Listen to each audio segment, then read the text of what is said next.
G and the B. All right, now that gets you a little foundation for learning some more things. All right, now I'd like to talk to you about something you can do in the key of G. This is good if you've got your accordion on, and the first thing you might want to do is you push down 4 notes, and sounds good.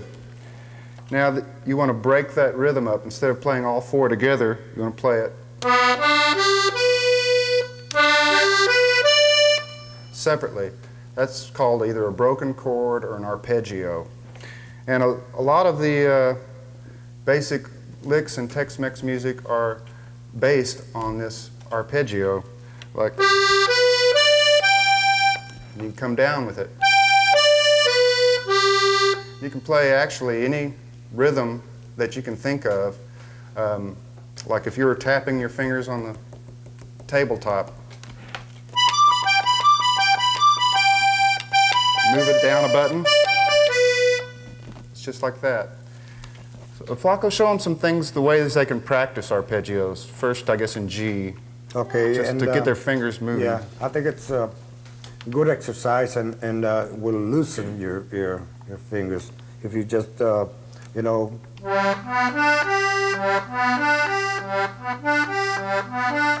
And you go down, down.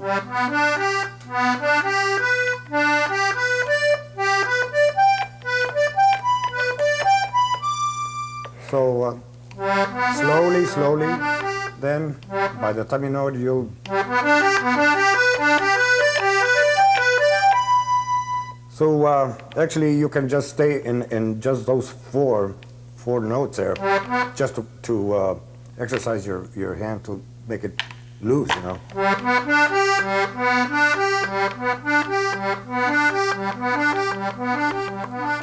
So then you'll get the speed that you need. Be sure and try that on the C row as well. The same thing. Yes, it's the same. It's N in F. So it's.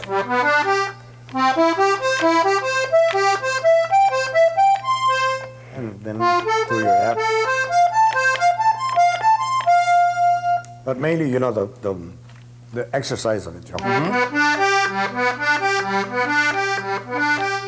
So use the 4 fingers instead of just the 4 fingers, so you'll get used to it.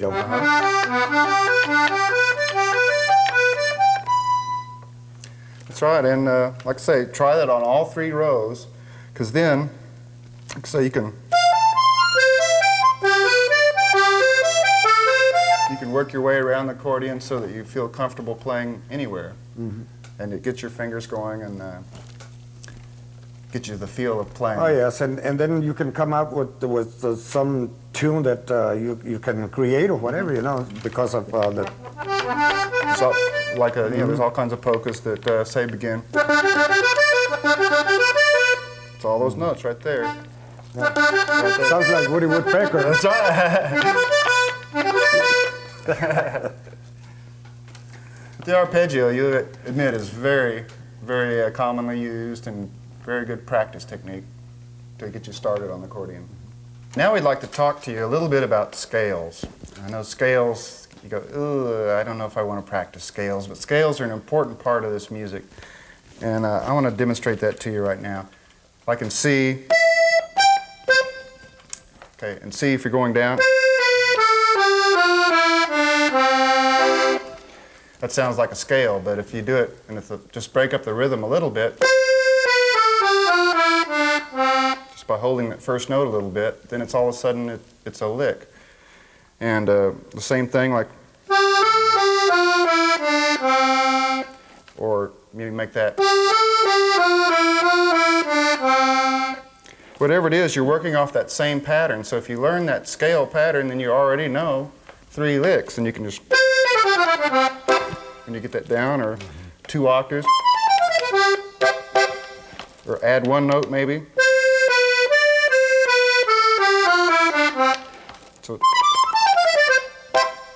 So don't be depressed about learning some scales.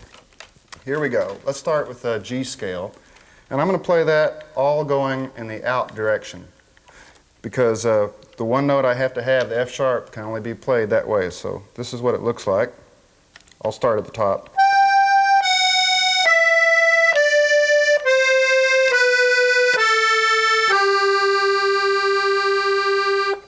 Now to make that more musical, I asked Flaco to play that in thirds like we did in Napoliera, how we played a lot of thirds. It's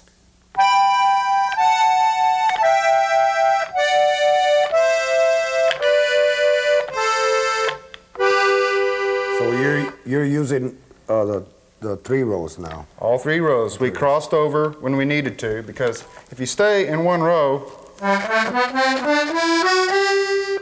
you can't get a smooth sound like you can if you don't do so much herky-jerky stuff. Let's do it again. Okay, so G again.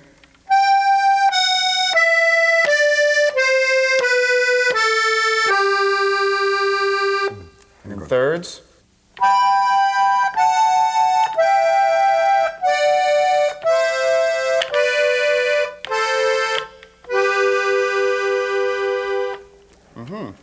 Okay, now F is another scale. It's got a B flat in it, which you can only get pushing out. So we're going to do that one going in the out direction as well.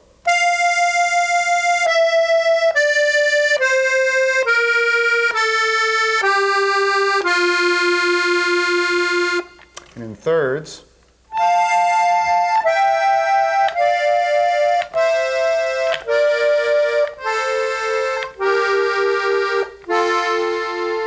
So you have to use your 4 fingers to do it. In other words, separate them this way, so you'll go to.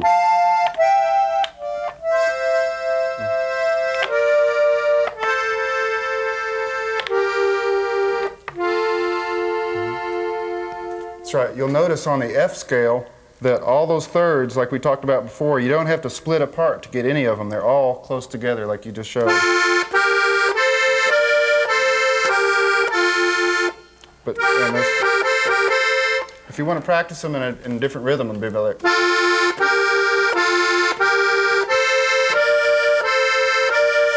would be helpful.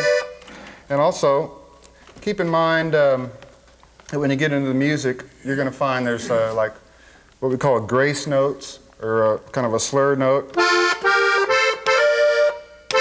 See how you'll kind of rock back and forth? And that'll make your scale practice a little bit more musical if you slur a few of the notes so that, it becomes musical and your scale practice is not very tedious. Now I'll show you the C scale. Now C scale has no sharps and flats in it, so you can play that easily either direction. First I'll push in and play the C scale.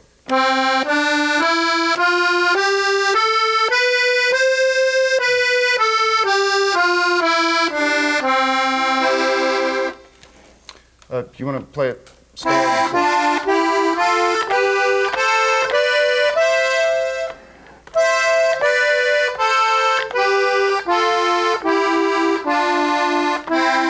You can go out on your C, or you can go in.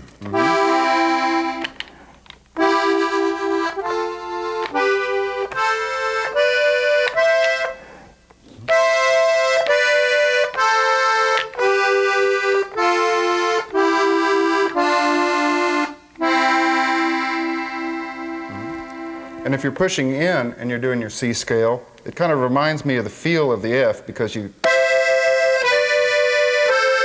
crossing between these 2 outside rows again. You have the same basic hand position you had on F.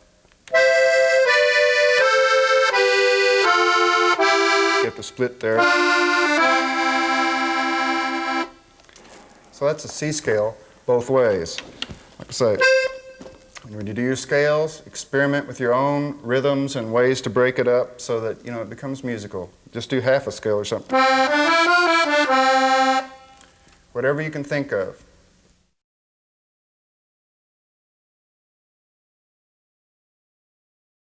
All right, we'd like to do a waltz now, and we're going to play this song La Tuna. Then afterwards we're going to talk about it a little bit, and then we're going to show it to you. All right, here we go.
La Tuna. All right, let's see. Before we show that in slow motion, I'd like to show you, tie this song in with some of the things you've already learned. The very first few notes. What do you have here but your old friend, the arpeggio, and the chord together. Then you repeat that, of arpeggio going down. And your chord, another arpeggio. Hold that button and then you start pushing out.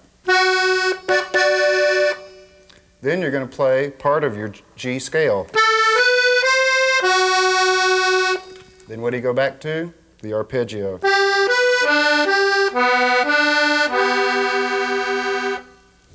And that's the first half. Why don't you show them some of the second half there, Flaco? Okay. Okay. All out.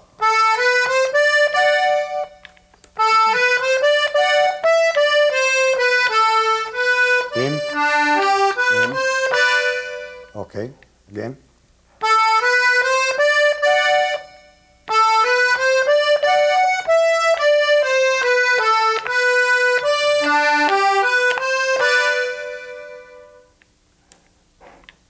Then the second part is going in.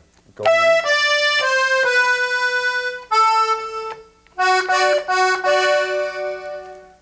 Okay, from the top.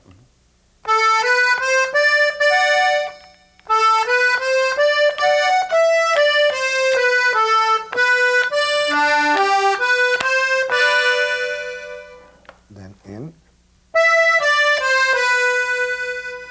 Back out. Back in. Whoops, out. Now back in.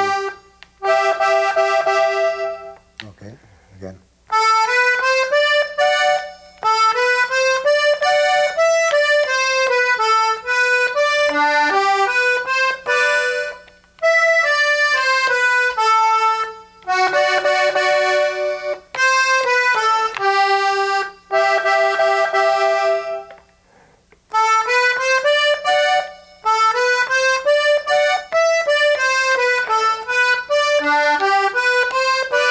And here's a change there at the ending.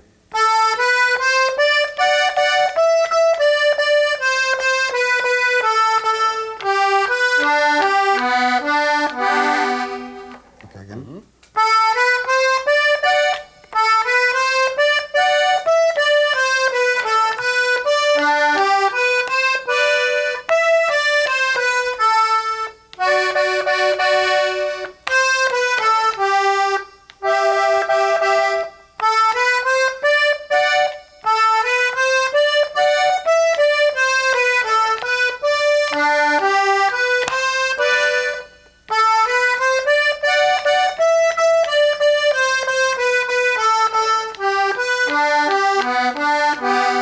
Swell sound.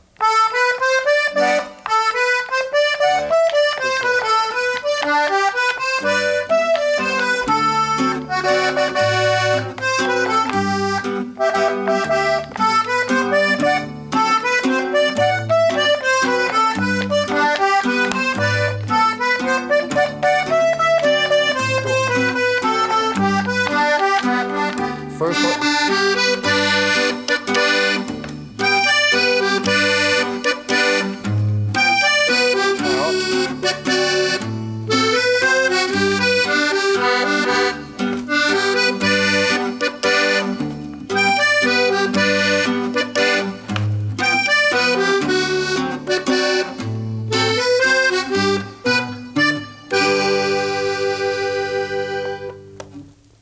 Okay, now did you notice, like in the second half that Flaco was showing you, some of the things that we've already learned? Part of the G scale to that one D and F sharp that we had to split. Back to the G scale. Then it's the scale downwards. Then the arpeggio. With just one little passing tone, but basically an arpeggio. So you see how the scales and the arpeggios begin to tie in, and then all of a sudden you're making music. Now, Flaco, I'm sure all the people out there are interested in how you actually learned how to play the accordion and your influences. Can you tell us something about that? Yeah, well, my dad was an accordion player since a young kid. So when he started recording in 1936, then he started teaching to the young kids around the neighborhood. So by just watching him teach, I learned how. So he didn't give me lessons because I was there. It's the same thing as you can everybody can learn how to play the accordion just by watching somebody else play, and it's very easy to do. Once you get the hang of it. I think that's why the video is the perfect format for learning this, because there are no books to buy or any set